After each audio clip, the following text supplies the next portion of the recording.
মাঝে মাঝে খুনসুটি করতো, নবীরে ধরতো, এটা নাই ওইটা নাই, এটা দেন। একবার সব বিবিরা টাইট করে ধরছে, ও নবী, আয়েশার ঘরে যেদিন থাকেন সাহাবারা বেশি হাদিয়া পাঠায় কেন? আমাদের ঘরে যেদিন থাকেন পাঠায় না কেন?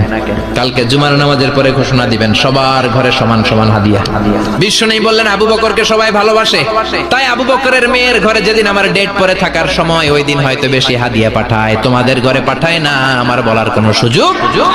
বিবিরা কয় না, আপনারে বলতেই হবে। নবী কয় আমি পারবো না, বিবিরা কয় পারবেন। ইন দ্য মিন টাইম দরজার উপর থেকে কে যেন সালাম দিল, আসসালামু আলাইকুম ওয়া রাহমাতুল্লাহ। বিশ্বনবী বললেন ওয়া আলাইকুম আসসালাম। বিশ্বনবী বুঝতে পারলেন সালামটা আমার ওমরের সালাম।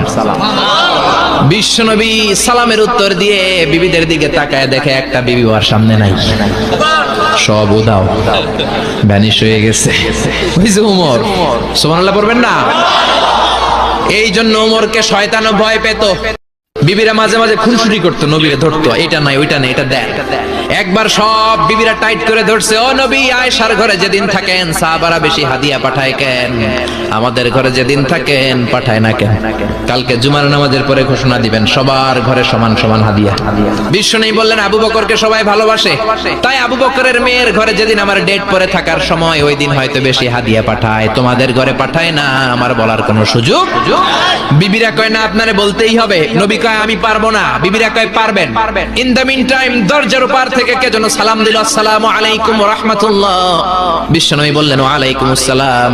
বিশ্বনবী বুঝতে পারলেন সালামটা আমার ওমরের সালাম। বিশ্বনবী সালামের উত্তর দিয়ে বিবিদের দিকে তাকায়, দেখে একটা বিবি ওর সামনে নাই, সব উদাও, ভ্যানিশ হয়ে গেছে। ওই যে ওমর,